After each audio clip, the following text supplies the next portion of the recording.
शरद पवारांचं एक वक्तव्य समोर येतंय, संधी साधूपणा करणाऱ्यांना सोबत घेणार नाही, सत्तेसाठी जे भाजप सोबत गेले त्यांना आम्ही सोबत घेऊ शकत नाही असं शरद पवारांनी म्हटलंय।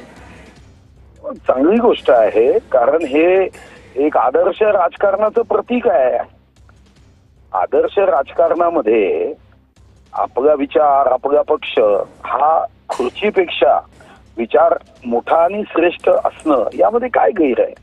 आणि त्यांनी या अगोदरही कधी म्हटलंच नव्हतं की आम्ही एकत्र येतो आहे, आम्ही सत्तेत जातो आहे। आणि त्यांनी तर एवढे वर्ष सत्ता बघितली आहे की मला वाटत नाही की या वयात त्यांना काही सत्तेचा मोह असेल।